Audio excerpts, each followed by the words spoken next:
Bonjour à toi, cher spectateur. Évanoui, Weapons de Zach Cregger. Ça avait l'air très intriguant quand même comme projet. Parce que, mine de rien, donc le précédent long métrage de Zach Cregger, qu'on n'a pas eu l'occasion de découvrir en salle, puisque Disney s'est dit, bah, mettons-le sur Disney+, était une jolie surprise. Je parle en l'occurrence de Barbare. Et à partir de là, le gars, il a l'air de s'étendre sur plein de projets, notamment un projet Resident Evil, qui est quand même supposé sortir l'année prochaine.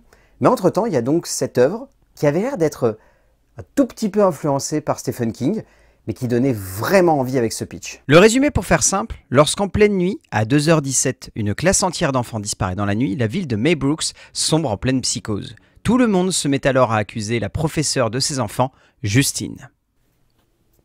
C'est très inventif, tout en étant finalement très classique. Ce qui est, je pense, la grande force de Zach Cregger, parce que c'était déjà un petit peu ce qui se ressentait sur Barbare, c'est-à-dire que c'est clairement un cinéaste qui est influencé par des grands noms du cinéma fantastique et d'horreur, qui a envie à la fois de leur rendre hommage et un petit peu de s'en détacher par le biais de l'utilisation ou du détournement même de certains codes, notamment un travail autour de l'humour qui je trouve est très intelligent parce que c'est autant dans l'envie de désamorcer que d'accompagner une certaine forme de terreur qui, par le biais de ce décalage, devient encore plus terrifiante. Et ce paradoxe, Cregger l'utilise très bien au sein d'Evanoui, qui est une œuvre qui arrive de manière très intelligente à se construire comme un conte moderne, particulièrement juste dans sa manière d'amener l'émotion, la terreur, l'empathie, la peur, et de jouer un petit peu sur le décalage de certaines situations. Et surtout, et c'est ce qui je trouvais très fort, c'est un film évolutif. C'est un film qui n'est jamais statique. C'est un film qui part d'une base et qui choisit avec beaucoup de pragmatisme d'avancer et de faire en sorte que ce qui aurait pu être quelque chose de simple ou de classique devient quelque chose de très inventif, de très juste, qui n'évite pas certaines facilités et certains moments où on arrive un petit peu à deviner ce qui se passe ou alors comment ça se construit, mais par le biais de certains aspects et d'un jeu, je trouve, très intelligent entre ce que l'on voit et ce qui se révèle être, Cregger arrive vraiment à construire un film qui, au-delà de son intelligence et de sa justesse de composition de l'horreur, est un film très ludique et très galvanisant. Aujourd'hui, il est évident que l'horreur demande non seulement de bien cerner tout ce qui fait la force et la forme de ce genre, mais également on demande au métrage qui s'attaque à celui-ci d'être un peu plus créatif que la moyenne, pour ne pas sombrer dans un déluge de clichés pouvant clairement nous perdre. Zach Cregger réussit avec son nouveau long métrage un pari complètement fou, celui de construire un bel hommage à toute une culture horrifique bien ancrée dans la société, mais surtout de mettre en forme un moment de cinéma purement et simplement jouissif, qui joue avec plaisir et justesse avec de nombreuses tonalités et qui parvient surtout à donner de beaux et intenses frissons. En termes d'écriture, je pense que c'est un des aspects qui fait la force de ce film. Le scénario est entièrement écrit par Zach Cregger. Et honnêtement, c'est rafraîchissant de voir un cinéaste réussir à construire seul un tel récit. Parce que sur ces aspects qui peuvent sembler classiques, qu'on aura peut-être l'occasion d'évoquer après, ce qui ressort le plus, c'est que c'est un scénario qui avance de manière très intelligente, qui arrive à se construire comme un roman, ce qui est assez génial, je trouve, en sachant qu'il n'est pas adapté d'un roman. Et à partir de là, il y a une envie à la fois de créer une multiplicité de points de vue sur une seule situation, mais qui toujours parvient à garder une ligne directrice qui est très bien amenée. Cette ligne directrice, c'est celle d'un enfant, que je ne vais pas trop vous révéler pour éviter de vous raconter trop de détails, et la multiplicité des points de vue est assez géniale parce que, disons que le film, pendant 1h20, nous balade. S'amuse à placer plein de personnages, à placer plein de possibilités, à se jouer un petit peu de ce qu'on pourrait imaginer par rapport à la situation. Et au bout d'1h20,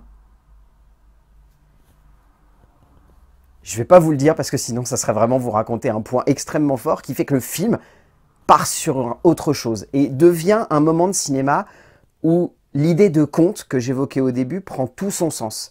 Parce que le film démarre avec une très jolie narration qui fait vraiment petite histoire qu'on va vous conter au coin du feu et qui semble aussi bizarre que finalement particulièrement humaine et simple. Et par le biais de cette simplicité, le film devient quelque chose de très dense, de multiple, qui parvient à progresser de manière très insidieuse en nous. Et c'est peut-être là-dedans, je trouve, que Cregger arrive à trouver l'inventivité qui fait que le simplisme d'un classicisme qui est évident par moments, notamment par le biais des références à King ou à d'autres, eh ben, il arrive à être dépassé par cette justesse de composition. Krieger aurait clairement pu sombrer dans la facilité avec ce script, car même si la forme de conte, comme évoqué avant, est une bonne idée, elle fait forcément écho à de nombreux maîtres du genre, et mal amenée, celle-ci aurait pu sonner comme de la ressemblance sans grande profondeur. Heureusement, le cinéaste américain sait comment multiplier les points de vue, osciller entre les tons et les genres, amener un regard aussi bien politique que simplement humain sur l'emprise de la peur et de l'incompréhension dans cette société américaine, et c'est clairement en mettant en relief l'humain en premier, avant de construire et de déconstruire certains idéaux, que l'auteur touche quelque chose de fort. En termes de mise en scène, indéniablement, Zach Cregger est, au-delà d'être un très bon cinéaste, quelqu'un qui sait comment construire une épouvante qui ne marche pas de manière statique. Comme ça peut sembler un peu bizarre comme phrase. Disons que je trouve que de plus en plus de metteurs en scène, même si parfois ils le font très bien, ont tendance à utiliser l'horreur de manière très frontale et directe. Et parfois, autant ça peut donner lieu à des films qui sont très angoissants parce qu'il y a une juxtaposition d'effets qui font que l'horreur prend vraiment toute son ampleur par le biais d'une surenchère de sons, d'images. Mais Cregger, ici, ce que je trouve est intéressant, c'est que dans sa mise en scène, l'horreur vient de manière très délicate.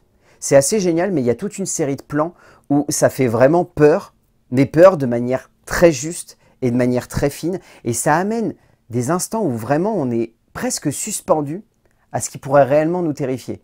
Et il y a vraiment des moments où je me suis laissé prendre en me disant « mais ouais, ça c'est créatif comme manière d'aborder l'horreur ». Certes, ça n'a rien de novateur, mais au moins ça l'utilise avec une logique cinématographique et réaliste qui fait que ça n'a pas besoin de surenchère musicale, d'effets, on va dire, qui seraient un peu tonitruants et qui auraient tendance vraiment à surappuyer l'effet, donc du coup à vouloir absolument nous faire... Là, c'est plus, vous savez, l'angoisse vraiment de l'instant, où on retient sa respiration, où d'un seul coup, lorsqu'on voit l'effet arriver, il n'y a pas un effet, il n'y a pas une musique, il n'y a pas quelque chose de trop violent, et on se retrouve juste à faire... Et on respire très fort. Et bien ça, Cregger arrive à le trouver. Et dans cet effet, dans cette manière de concevoir l'horreur, je trouve qu'il amène quelque chose de très fort et qui fait que finalement, ce qui aurait pu être un film d'épouvante avec un bon concept devient un vrai thriller d'horreur tétanisant qui, par moments, arrive vraiment à nous prendre aux tripes et à avoir des scènes qui, je trouve, encore une fois, jouent très très bien sur plusieurs tonalités de genre. Cregger n'abuse pas des effets horrifiques, bien au contraire, mais surtout, et c'est certainement là-dedans que l'on reconnaîtra un peu son style, le metteur en scène sait comment amener du décalage pour mieux faire ressortir l'intensité de certains instants qui deviennent de vrais et purs moments de frissons bien dosés. Comme évoqué avant, cela repose sur un désamorçage savant et bien ficelé de la peur, mais aussi sur un jeu de comédie qui fait que par instant, tout cela sonne comme tellement gros que le cinéaste américain sait qu'il faut assumer cela et emmener un peu plus d'émotion dans l'esprit du spectateur pour ainsi donner lieu à une intensité qui joue sur plusieurs niveaux de compréhension et d'acceptation.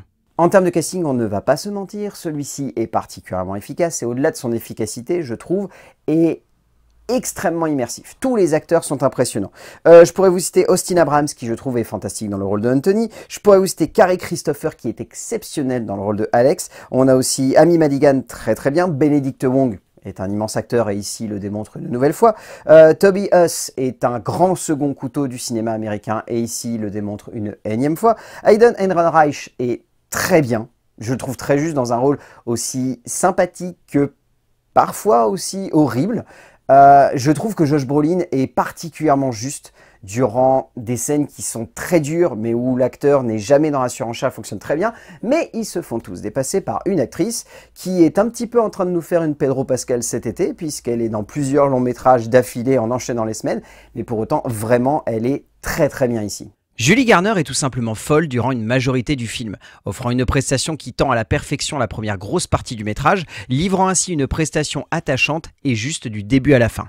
Au bout du compte, Évanoui, ou Weapons, décidément je ne comprends pas pourquoi la Warner a changé de titre en plein milieu de la campagne de promo du long métrage, c'est un très très bon film d'épouvante, c'est un des plus intéressants qu'on ait eu cet été, c'est un de ceux qui arrive vraiment à nous prendre bien aux tripes, à être très dense dans son écriture tout en gardant une forme de classicisme qui ne devient pas un défaut, qui devient juste un espèce d'élément dans lequel on se dit le film sait sur quelle base se planter pour être concret, être fort, être impactant. Il sait se reposer aussi très très bien sur son casting qui est très juste, sur un travail de l'horreur qui je trouve est très créatif et très inventif.